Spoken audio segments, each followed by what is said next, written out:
अभी सब्सक्राइब करें Atul coaching centre YouTube channel को और घर बैठे पाएं सभी पाठ्यक्रम की पूर्ण कवरेज फिजिक्स एवं केमिस्ट्री विषयों में आजमगढ़ के सबसे प्रसिद्ध शिक्षक श्री प्रकाश पाठक सर। Good morning.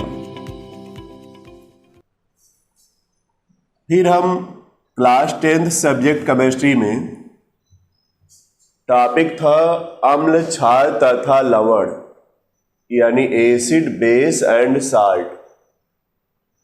इस लेसन पर हम लोग थे जिसमें हमने अम्ल के बारे में बता दिया है, या एसिड क्या होती है, उसका एग्जाम्पल क्या है, उसका तुल्यांकी भार कितना होता है, कैसे निकाला जाता है, यह सब टॉपिक आप लोग को हमने समझा दिया है। आज दूसरा टॉपिक क्षार रहेगा, जिसको बेस बोलते हैं। इस टॉपिक पर चर्चा करेंगे हम लोग। तो पहले नंबर पर क्षार की पहचान लिटमस के आधार पर की जाएगी। हमने बताया कि दो प्रकार का लिटमस पत्र होता है। एक रेड होता है, जो कि हम बताए थे, हम लोग पास है, यह रेड लिटमस लिखा हुआ है, और एक ब्लू लिटमस आता है। तो अम्ल में देखे थे आपकी ब्लू लिटमस पेपर, यानी अगर नीला लिटमस पत्र है तो अम्ल में डुबाएगा तो वह क्या हो जाएगा, लाल हो जाएगा। तो पहचान हो जाती है कि वह क्या है, अम्ल है। क्षार में यह पहचान रहेगी कि क्षार में अगर लाल लिटमस पेपर यह डुबा दीजिएगा, यह रेड लिटमस पेपर हम लोग पास है, अगर क्षार की बाटल या जिसमें क्षार रखा है उसमें इसको डुबाइएगा तो इसका कलर अगर नीला हो गया, कैसा कलर हो गया, नीला हो गया, तो समझ जाएगा कि वह क्या है, क्षार है। यानी क्षार क्या करता है, लाल लिटमस पेपर को क्या कर देता है, नीला कर देता है। तो यह पहली पहचान हो गई कि क्षार वे पदार्थ हैं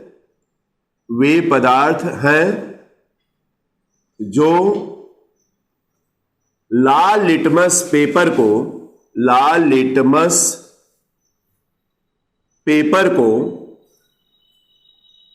नीला कर देते हैं, यह नोट कर लेना है। क्षार वे पदार्थ हैं जो लाल लिटमस पेपर को नीला कर देते हैं, यह पहली पहचान हो गई। इसको नोट कर लीजिए सब लोग। लिटमस पत्र हमने बता दिया, लिटमस पत्र है, और यह रेड लिटमस पत्र है। अगर इसको क्षार में डुबाएगा तो इसका कलर क्या हो जाएगा, नीला हो जाएगा, नहीं ब्लू हो जाएगा।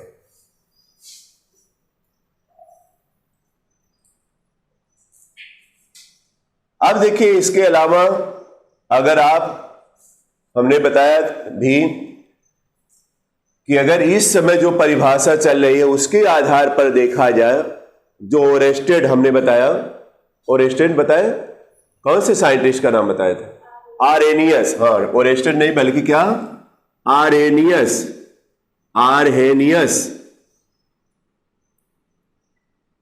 के सिद्धांत से अगर देखा जाए तो क्या है, अम्ल वे पदार्थ है, या क्षार देखेंगे, क्षार रहेगा। क्षार वे पदार्थ है जो जलीय विलयन में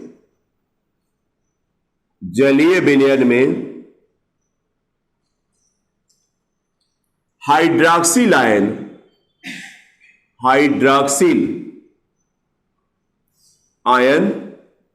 जिसका सिंबल है OH- देते हैं। नोट कर लीजिए, क्षार वे पदार्थ है जो जलीय विलयन में हाइड्रॉक्सिल आयन देते हैं। हाइड्रॉक्सिल आयन का मतलब OH- आयन देते हैं। अगर इसका एग्जाम्पल देखा जाए, अगर आप लोग लेंगे इसका एग्जाम्पल, तो सोडियम हाइड्रोक्साइड एग्जाम्पल आता है। सोडियम हाइड्रोक्साइड नाम है, हाइड्रोक्साइड,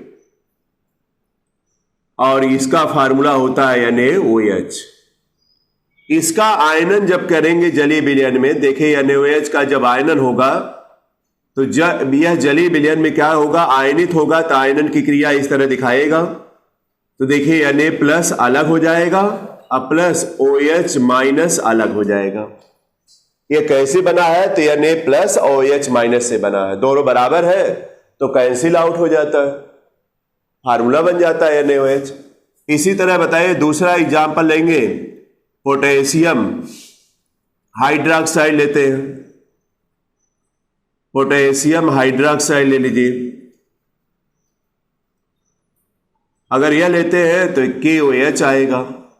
इसका भी आयनन करिएगा KOH का, देखिए आयनन जब करिएगा तो K प्लस बनेगा और प्लस OH क्या बन जाएगा, माइनस बन जाएगा।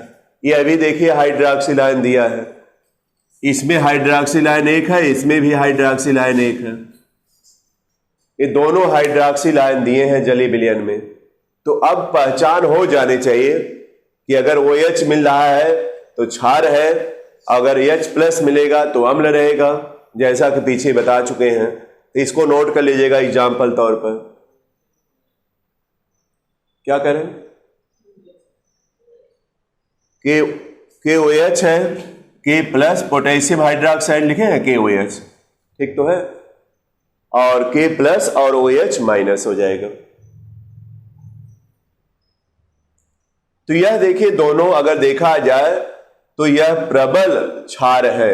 यह सोडियम हाइड्रोक्साइड भी प्रबल क्षार है, यहां बल्कि लिख देते हैं प्रबल क्षार है, और यह भी प्रबल आपका है, प्रबल क्षार के अंतर्गत यह आते हैं।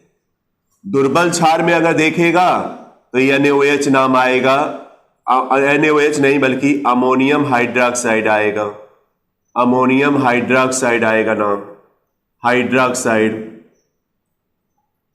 Hydroxide NaH4OH। अमोनियम पर देखिए +1 चार्ज होता है और OH पर -1, यह देखा जाए दुर्बल होता है, दुर्बल क्षार है, क्योंकि यह जलीय विलयन में जल्दी हाइड्रोक्सिल आयन नहीं देता है।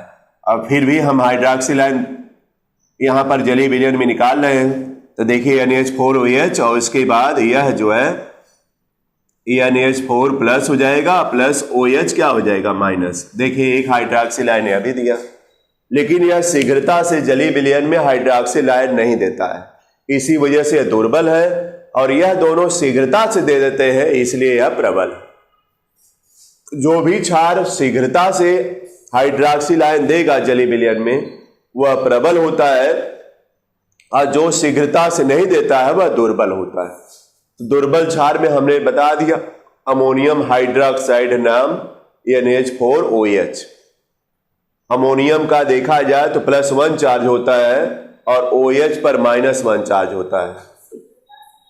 शीघ्रता का मतलब जल्दी से, जैसे आप NaOH को जो जल में डालेंगे तो वह आयनित हो जाएगा, यह भी तुरंत आयनित हो जाएगा, लेकिन यह देरी में आयनित होगा, यही मतलब है।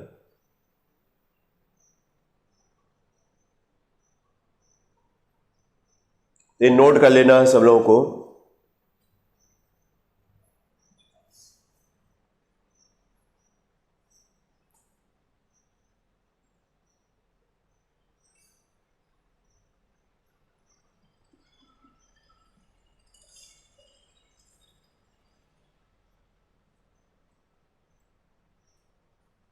इसके बाद देखिएगा इसमें भी जैसे क्षार अम्ल का तुल्यांकी भार आया था, उसी तरह क्षार का भी तुल्यांकी भार आएगा। क्षार का तुल्यांकी भार बराबर क्षार का अणुभार लिखेंगे, अणुभार बटे यहां पर क्षार की अम्लता लिखी जाएगी, क्षार की अम्लता। क्षार का अणुभार तो निकाल ही लेंगे आप, क्षार की अम्लता का आशय है कि क्षार में उपस्थित OH आयनों की संख्या।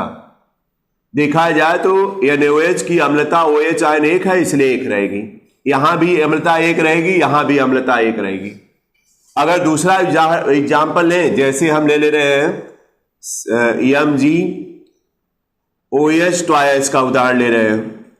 अगर इसका आयनन होगा आप बताइए तो क्या बनेगा, Mg+2 बनेगा, बोलिए, और OH -1 बनेगा। लेकिन बैलेंस करने के लिए ट्वाइस है तो यहां पर 2 लगाना पड़ेगा कि नहीं, तो OH की संख्या इसमें 2 हो गई, इसलिए इसकी अम्लता क्या होगी, 2 होगी।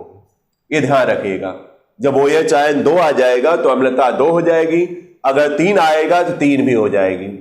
तो देखिए यहां पर हम लिख देते हैं क्षार की अम्लता का तात्पर्य क्या है, क्षार की अम्लता का आशय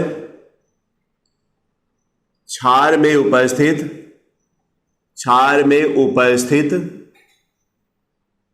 OH माइनस आयनों की संख्या, यही मतलब हुआ। तो देखिए अगर हम एग्जाम्पल के तौर पर लिया जाए, कोई NaOH का तुल्यांकी भार निकालना चाह रहे हैं, NaOH का तुल्यांकी भार निकालने जा रहे हैं, तुल्यांकी भार क्या आएगा, तो बताइए NaOH का तुल्यांकी भार जब लिखा जाएगा तो NaOH का तुल्यांकी भार बराबर अणुभार, अणुभार का मतलब NaOH का अणुभार निकालिए, चलिए सोडियम का 23 हो गया, प्लस ऑक्सीजन का 16 और प्लस हाइड्रोजन का 1, अब बटा, बताइए OH आयनों की संख्या होती है अम्लता, तो OH आयन इसमें कितने मिलेंगे, 1, देखिए मिले भी हैं 1, तो यहां बटा 1 लिख देंगे, और जिसमें जैसे यह रहता है तो बटा 2 लिख दिया जाता है कि नहीं है। और इसके बाद इसको जब सॉल्व करिएगा तो कितना आएगा, बोलिए 40 आएगा क्या, 40/1 का मतलब 40 आ गया, बस आंसर इसका। NaOH का तुल्यांकी भार कितना आ गया, 40 आ। इसी तरह तमाम उदाहरण देकर आप कर सकते हैं, आ जाएगा, तो इसको नोट कर लेने की जरूरत है।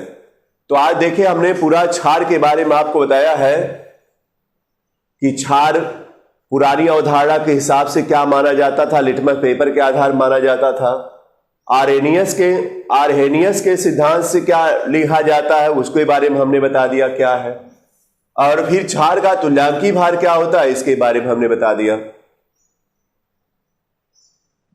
तो आप लोग इसको ध्यान रखिएगा, इस टॉपिक को तैयार कर लीजिएगा। फिर अगले टॉपिक में हम लवण के बारे में आएंगे, इसके बाद इससे संबंधित और भी थियरियां हैं जो कि धीरे धीरे करके हम बताएंगे, और इस लेसन से न्यूमेरिकल भी आने की संभावना रहेगी जो बताएंगे हम न्यूमेरिकल।